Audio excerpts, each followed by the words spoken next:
Nos vamos a Anatolia, lo que hoy conocemos como Turquía asiática, finales del siglo XIII. Y déjame pintarte el panorama. Esto era un completo caos.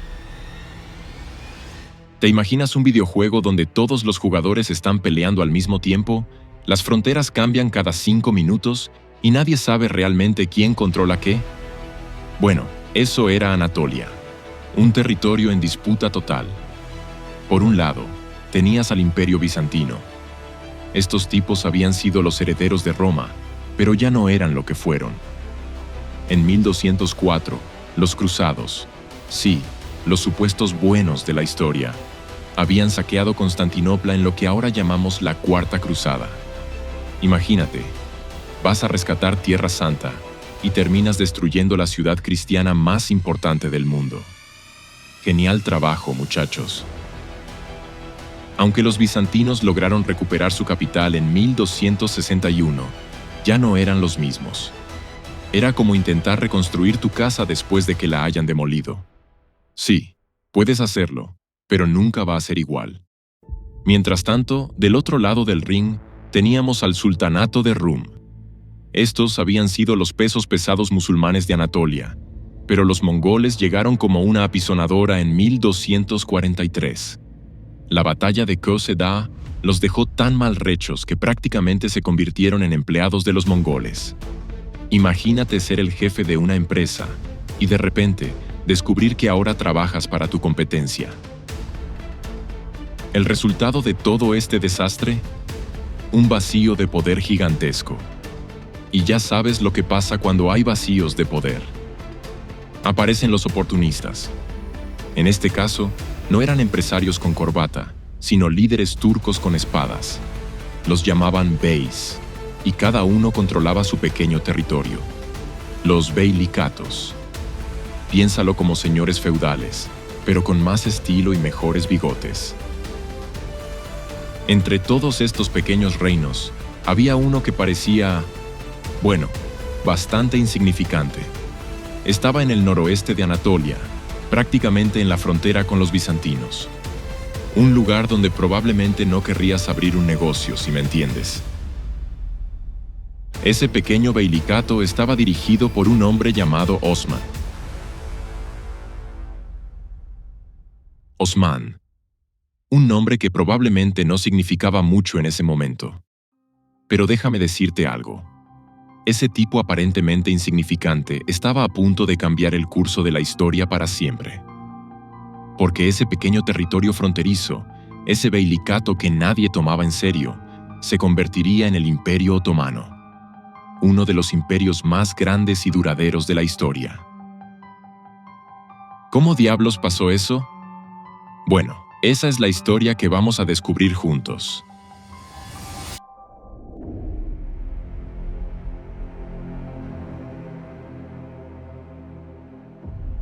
Ahora hablemos de Osman. Osman I, para ser precisos. Porque spoiler alert, va a haber más de uno. Imagínate que eres el hijo de un jefe tribal nómada. Tu papá, Ertuğrul, te deja en herencia. Bueno, no exactamente un castillo o una cuenta bancaria. Te deja un pedazo de tierra en medio de la nada, rodeado de enemigos, con apenas algunos guerreros leales y una misión aparentemente imposible. La mayoría de nosotros probablemente pensaríamos, genial, papá, gracias por nada. Pero Osman vio algo diferente. Verás, Osman había heredado algo más que territorio. Había heredado la mentalidad de los turcos Oghuz, esos nómadas que habían viajado desde Asia Central con una simple filosofía.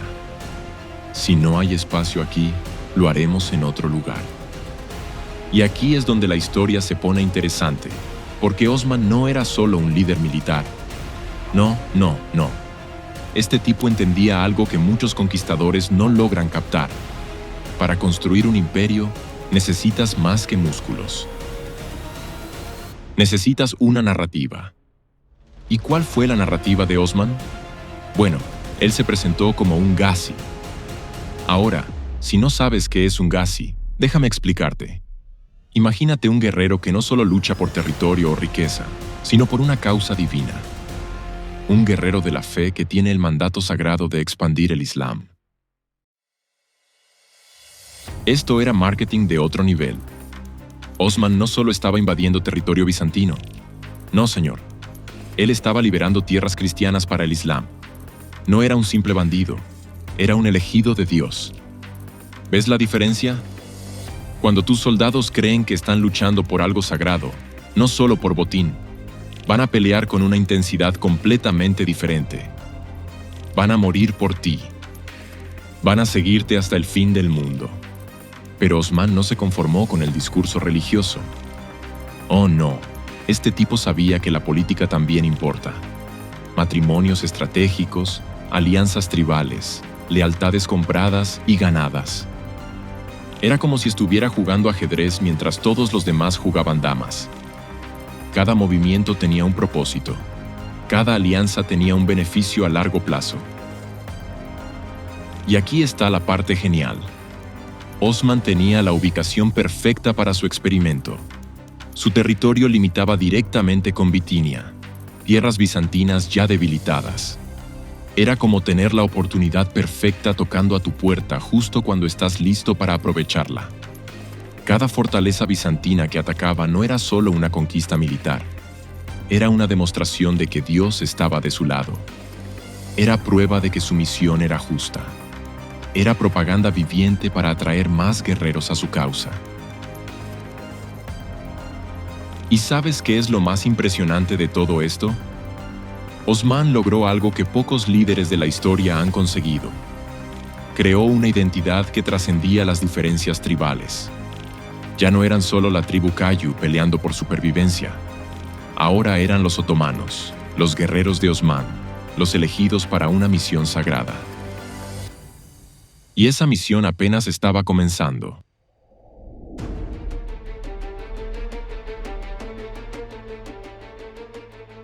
Ahora, pausemos un momento la historia de Osman y hagamos zoom out.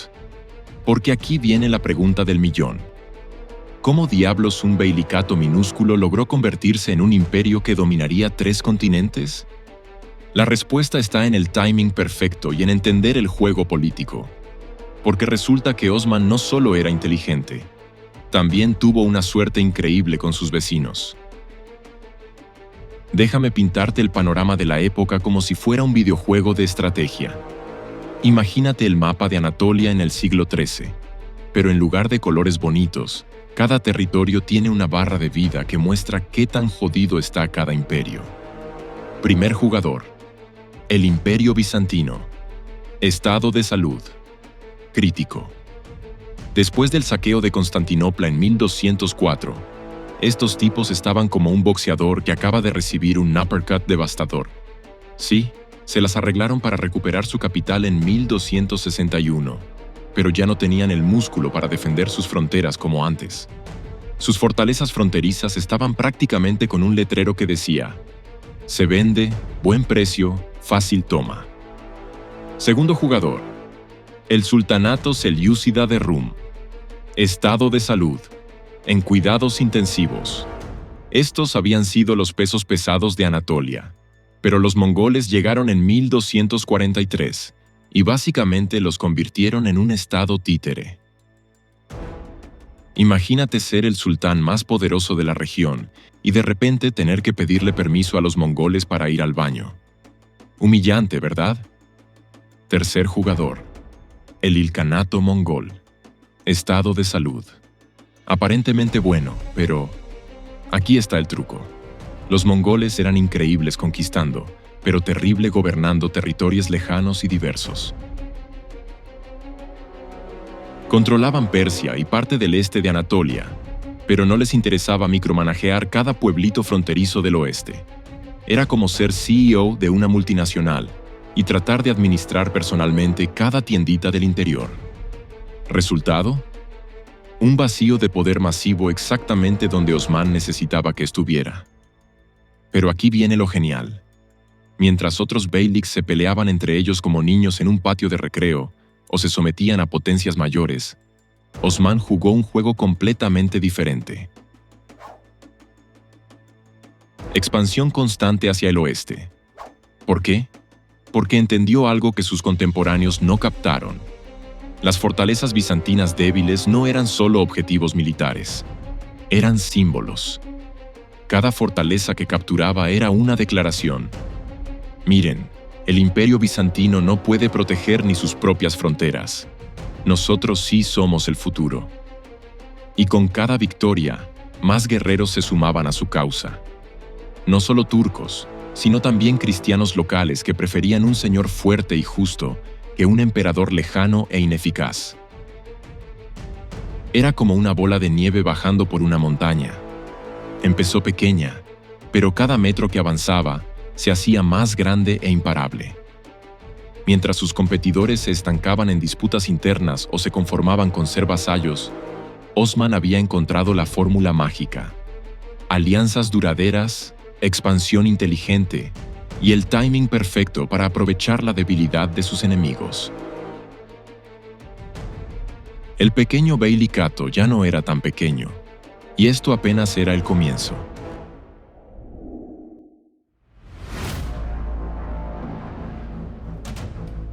Y entonces llegó el momento que cambiaría todo.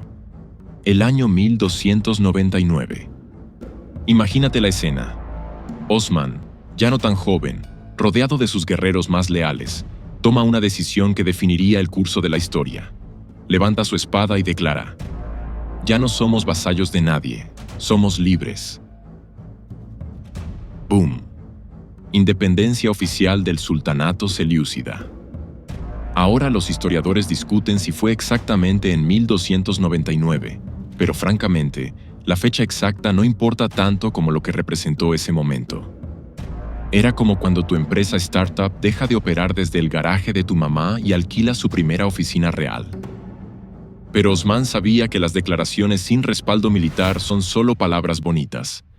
Así que se puso manos a la obra para demostrar que hablaba en serio. Primera parada: Karakahizar. El nombre significa Fortaleza Negra. Y déjame decirte que no era precisamente un picnic conquistarla. Pero Osman la tomó, y con esa victoria logró algo más importante que el territorio. Logró credibilidad. Porque verás, en el mundo medieval, tu primera gran conquista es como tu primera impresión en una entrevista de trabajo. Si la metes la pata, nadie te va a tomar en serio después. Pero si brillas, todo el mundo empieza a prestar atención. Y Osman no se detuvo ahí. Yenishehir cayó después, y esta se convirtió en su nuevo centro administrativo. Era como establecer tu capital personal, tu base de operaciones. Luego vinieron Bilechik e Inegol. Ahora, estos nombres tal vez no te digan nada, pero eran piezas clave en el tablero de ajedrez. Controlaban las rutas hacia Bursa, que era la verdadera joya de la corona en esa región. ¿Ves el patrón? Osman no estaba conquistando al azar. Cada fortaleza que tomaba lo acercaba más a objetivos más grandes. Era como un videojuego donde tienes que completar misiones secundarias para desbloquear el jefe final. Pero aquí viene la parte realmente impresionante. Con estas victorias, Osman no solo estaba construyendo un reino, estaba fundando algo mucho más ambicioso. Una dinastía. Y aquí está uno de los datos más alucinantes de la historia. Los otomanos, la familia que Osman estaba estableciendo, se mantuvieron en el poder por más de 6 siglos. 600 años. Desde Osman I hasta Mehmed VI en 1922. Para poner eso en perspectiva, eso es más tiempo del que han existido los Estados Unidos como país. Es como si la misma familia hubiera gobernado desde antes de que Colón llegara a América, hasta después de la Primera Guerra Mundial. Y todo comenzó con un jefe tribal que tuvo la audacia de declarar su independencia y la inteligencia para respaldar esa declaración con victorias reales. Osman había pasado de ser un líder local a ser el fundador de una de las dinastías más duraderas de la historia humana. Pero esto apenas era el prólogo de una historia mucho más grande.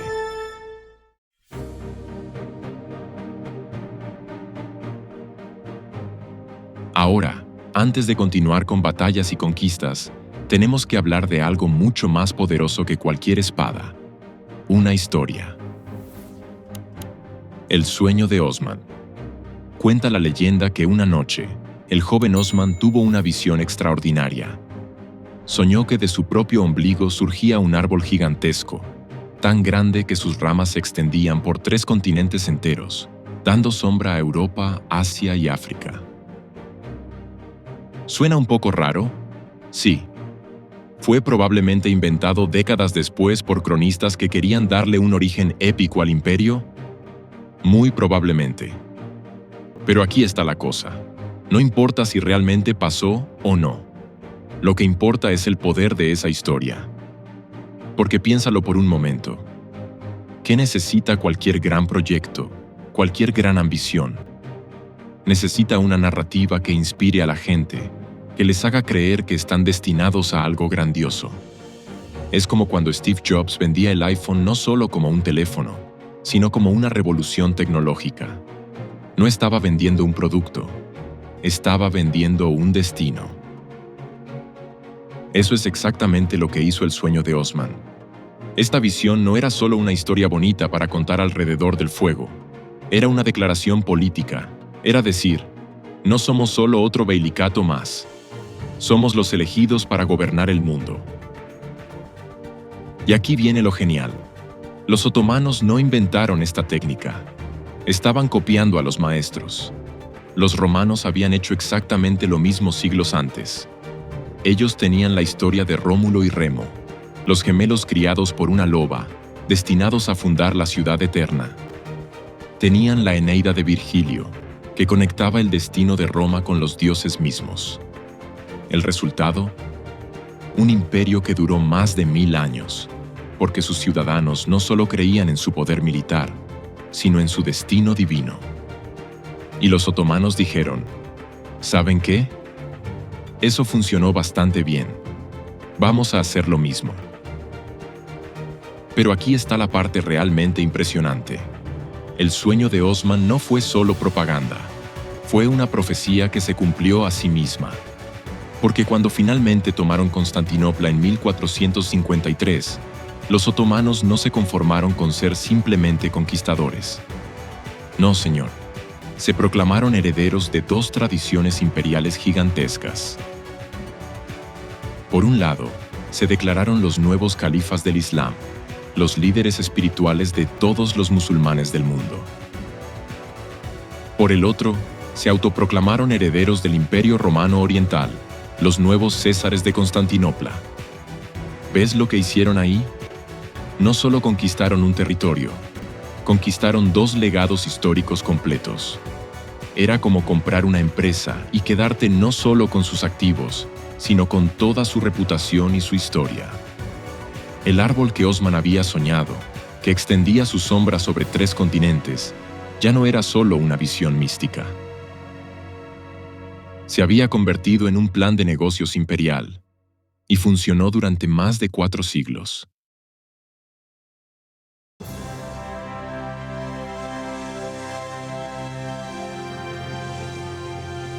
Año 1326.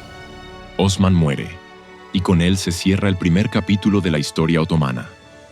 Pero aquí viene una de las pruebas de fuego más difíciles para cualquier imperio naciente: la transición de poder. ¿Cuántas veces hemos visto en la historia cómo un reino prometedor se desmorona cuando muere su fundador? Es como cuando una startup pierde a su CEO visionario y de repente nadie sabe qué diablos están haciendo. Pero Orhan Rakun no era cualquier heredero. Este tipo entendió algo fundamental: que heredar un sueño no es suficiente. Tienes que convertir ese sueño en un sistema que funcione sin ti. Y lo primero que hizo fue algo que todo buen líder sabe que tiene que hacer: conseguir una dirección postal decente. Porque seamos honestos, no puedes dirigir un imperio desde una tienda de campaña para siempre. Así que Orhan puso sus ojos en Bursa. Esta ciudad no era solo un objetivo militar, era una declaración de intenciones. Era decir, ya no somos nómadas, somos una civilización. Y cuando finalmente tomó Bursa, ¿sabes qué hizo? La convirtió en la primera capital oficial del Imperio Otomano. Pero Orhan no se detuvo ahí. Porque verás, tener una capital bonita está muy bien, pero si quieres que la gente te tome en serio como imperio, necesitas algo más tangible. Necesitas tu propia moneda. Y eso es exactamente lo que hizo. Creó una moneda otomana oficial. Ahora, esto tal vez no suene muy emocionante, pero déjame explicarte por qué fue revolucionario. Una moneda propia es como una declaración de independencia económica. Es decir, no dependemos de nadie más. Nosotros decidimos el valor de nuestro dinero. Nosotros controlamos nuestro comercio. Pero lo más inteligente que hizo Orhan fue darse cuenta de que para mantener un imperio, no puedes depender solo de guerreros tribales entusiastas. Necesitas profesionales. Así que sentó las bases de lo que más tarde sería el ejército otomano profesional. Aunque aún no existían los famosos jenízaros, que llegarían bajo Murad I, Orhan organizó un núcleo de guerreros leales y disciplinados, pagados y entrenados para servir de manera permanente. Era el embrión de un sistema militar que, décadas después, se convertiría en una máquina de guerra imparable. Era como la diferencia entre tener empleados de medio tiempo que aparecen cuando quieren, versus tener un equipo profesional dedicado 24/7 a tu empresa. Y aquí viene la parte realmente genial. Orhan inventó un sistema que era pura genialidad administrativa. Se llamaba el sistema Timar. ¿Cómo funcionaba? Simple. En lugar de pagarle salarios a todos sus soldados, les daba tierras. Pero no eran regalos, eran como contratos. Te doy esta tierra, tú me das servicio militar cuando lo necesite. ¿Ves lo brillante de esto? Orhan resolvió 3 problemas al mismo tiempo. Primero, no tenía que mantener un ejército gigantesco todo el tiempo, porque los soldados se mantenían a sí mismos con sus tierras. Segundo, garantizaba lealtad, porque si traicionabas al sultán, perdías tu sustento. Tercero, no necesitaba una burocracia masiva para administrar todo, porque cada soldado administraba su propio pedazo. Era como crear un sistema operativo para un imperio, eficiente, escalable y lo suficientemente inteligente como para funcionar sin micromanagement constante. Orhan había tomado el sueño de su padre y lo había convertido en una máquina imperial. Y esa máquina apenas estaba empezando a calentar motores.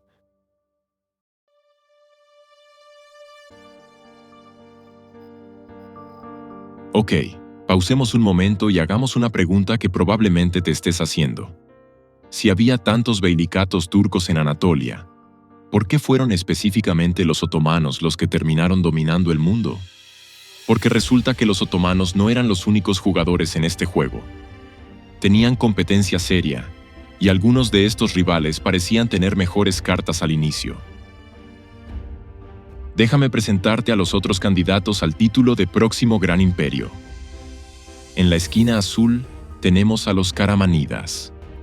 Estos tipos controlaban el centro de Anatolia, tenían una ubicación estratégica excelente y parecían estar haciendo todo bien.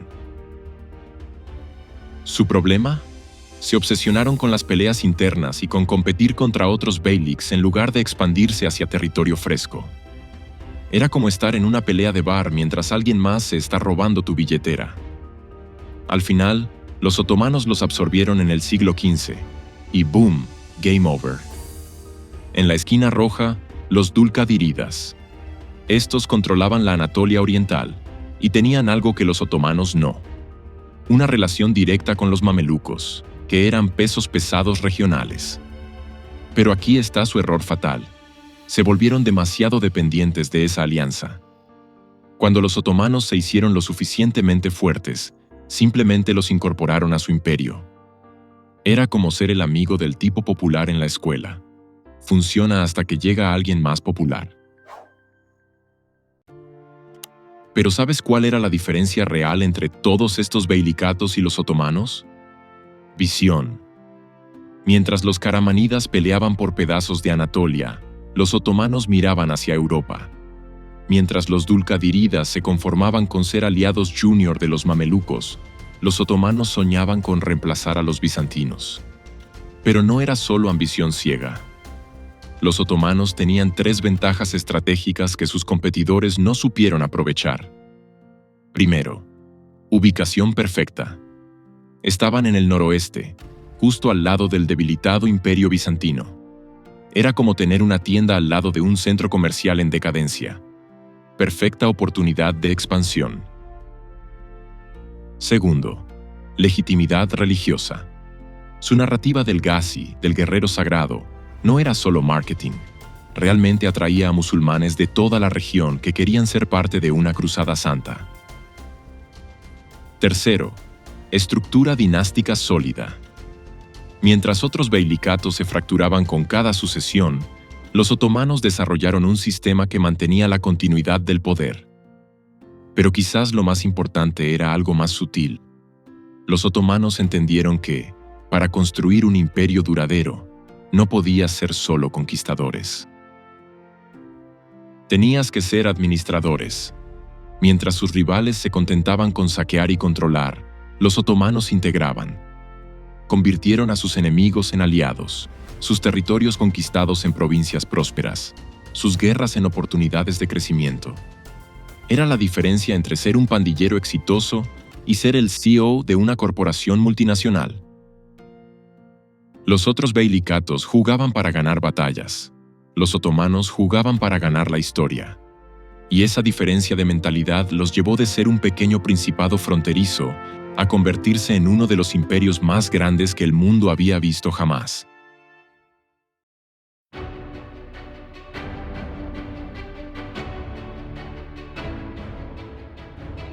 ¿Recuerdan cómo empezamos? Con un mapa caótico de Anatolia, fronteras que cambiaban cada semana, e imperios que se desmoronaban por todos lados. Y en medio de todo ese desastre, había un tipo llamado Osman, un líder tribal que probablemente la mayoría de sus contemporáneos consideraban irrelevante.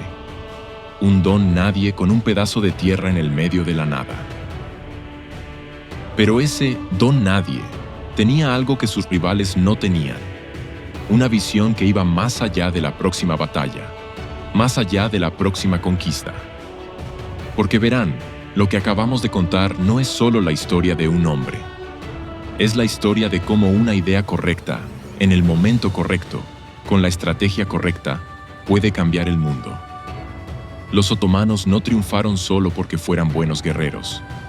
Triunfaron porque entendieron algo fundamental: que para construir algo duradero, no puedes solo conquistar. Tienes que incluir, tienes que administrar, tienes que adaptarte. Mientras otros imperios se construían sobre la dominación pura, los otomanos construyeron sobre la integración inteligente. Respetaron las religiones locales, incorporaron las culturas existentes, crearon sistemas que funcionaban para todos. Era como la diferencia entre ser un invasor y ser un constructor de civilización. Y el resultado fue absolutamente alucinante.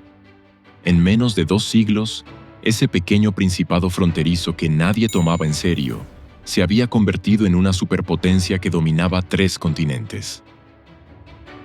Europa, Asia, África. Todos bajo la sombra de ese árbol que Osman había soñado. Habían redefinido completamente el equilibrio de poder entre el mundo cristiano y el musulmán. Habían creado un imperio que duraría más de 600 años. Todo empezó con un líder tribal, un sueño y un territorio en la frontera. Una semilla que echó raíces tan profundas que cambió la historia para siempre. Pero lo que acabamos de contar es solo el prólogo de una historia mucho más grande. Porque si crees que lo que hicieron Osman y Orhan fue impresionante, espera a ver lo que viene después. En el próximo video, vamos a ver cómo este pequeño principado se convirtió en una máquina de conquista imparable. Vamos a presenciar la caída de Constantinopla, la expansión hacia Europa que hizo temblar a reyes y papas. Vamos a conocer a los sultanes que llevaron el Imperio Otomano a su cenit absoluto, que pusieron sitio a Viena, que dominaron el Mediterráneo como si fuera su lago privado.